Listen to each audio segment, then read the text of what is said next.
This is a clip from a recent episode of the Keep Off The Grass livecast. With this episode being spring seeding, people say I'm getting the vibe that most of you guys kind of are anti-spring seeding.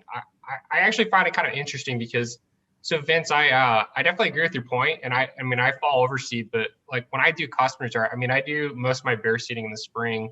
I'd actually argue the exact opposite, quite frankly. You argued about the dew point. You're going to have higher moisture in the spring. You're going to have higher precipitation. Your window of opportunity on germination, particularly if you're going to put down something other than like a perennial ryegrass or turf type fall fescue, especially if you're going to do Kentucky bluegrass, your window of opportunity, if you go put down, let's say like late August, Labor Day, if you're here like in the Midwest, you might get 5 weeks. There's no chance in hell that's going to survive. So depending on an early winter, whereas you're going to actually have the whole time. In addition, you're going to be coming into the growing season. So you can say that higher soil temperatures and higher heat, but I would rather have an 85-degree soil temperature than it be covered with snow. So to me, I think it gives you more room, and you're going to have better moisture, and you're going to have better soil conditions. I totally agree from an overseeding perspective. If you can hit it at the right time, absolutely. But especially if you're seeding from bare ground, I mean, most of the stuff in the Midwest is not going to make it if you're only looking at that 5 to 6 week window in the fall. Yeah, I agree. I mean, I agree. And I that's my perspective is more from just my experience here in the Northeast. So we've got a much longer fall period before it becomes, winter and snows. I mean, last year I was mowing until December, right? Yeah, we were mowing until December. So, I mean, we can go a much, much longer period. I can start a renovation in like mid-August and have full established grass by Halloween, and it matures completely before we come into the winter if you months. see it in April and it matures by June? I'm not saying that that's not a bad thing. I'm just saying it just takes more. You're coming. And I'm not trying to. I mean, like genuinely, not like argue. I'm just actually curious because to me, I'd rather it mature by June and then hit into its growing season, and then by the time the winter comes and it's going to go dormant, I'd rather it have matured for 6 months than only have 6 weeks under its belt. So I'm genuinely curious, how you view that. My big thing is just, I'm so lazy. I don't want to bust out my DIY irrigation system until we hit the heat of the summer months. I think seeding in the spring is a great idea, especially if you already have, a good lawn or good enough to begin with. And, then you're mowing and you can just pick up weeds as you're cutting the grass, here and there. I'm not super worried about that. I'm just trying to save money on the water is all I'm thinking about. Yeah, like I said too, with the dew point really is how you keep it wet. You know what I'm saying?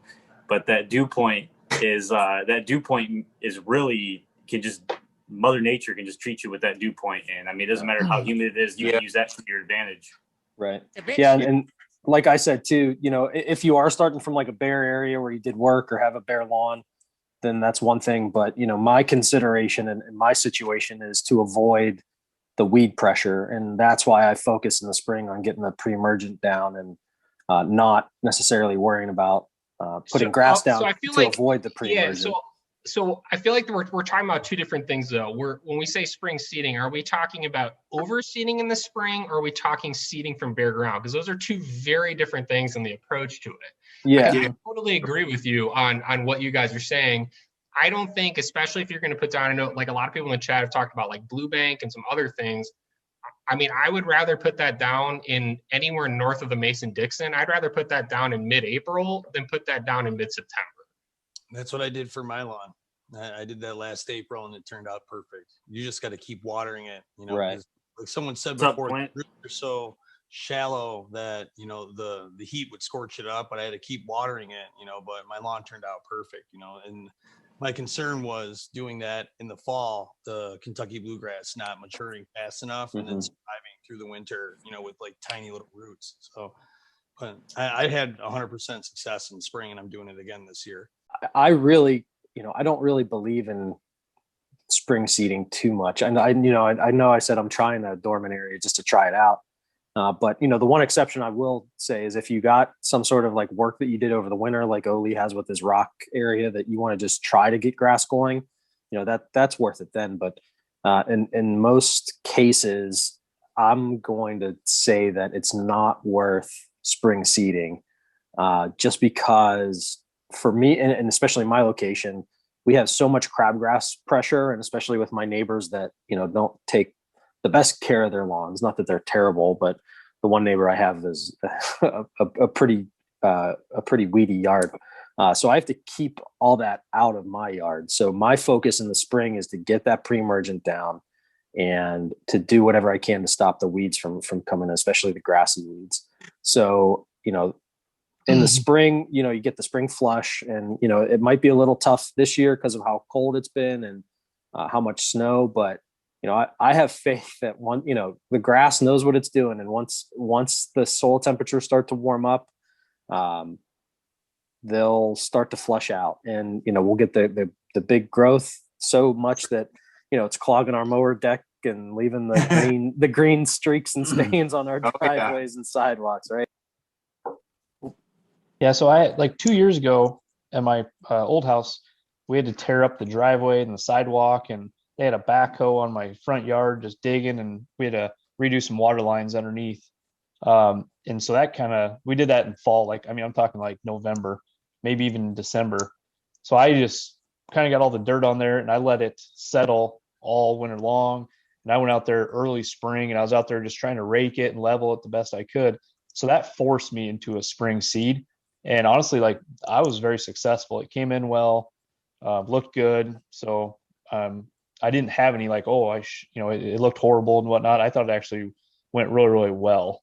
But like I said, I was forced to do that because my entire boulevard was dirt. Right. So Yeah. Sean, have you ever tried spring seeding? Have you ever done it? I did it 1 year here, and it was when I wasn't really it was when we first moved into the house, and I was trying to get some grass going. But, I had better luck getting the grass to respond to even just doing like the Scott's 4-step program when I first moved in with, the pre-emergent and fertilizer as step 1 to really get the growth of the good grass going and to kind of get that pre-emergent barrier down to stop the weeds. And then a couple more kind of feedings throughout the year, and then a big fall fertilization for the next year. And then that's when I really got to see the good results with the grass. And then, the next year I started doing the overseeding at the end of the year and the aerating and, the big kind of lawn projects that we do. And now, now the lawn's looking pretty good, aside from a couple bare spots that I have and fighting some, Dallas grass pressure that I get to. But, that's my take on, it can work. And especially, like I said, if you have an area that you did work on that you want to get grass going into, that's definitely try it. But, for general kind of, general homeowner DIY, my thought process is get the pre-emergent down, get fertilizers down to get the good grass growing and stop the weeds, and then address the overseeding in the fall when you do the aeration. Thanks for watching. Be sure to subscribe to the Keep Off the Grass livecast on YouTube and join us every Tuesday night at 10 o'clock, 9 Central for the next DIY lawn care discussion.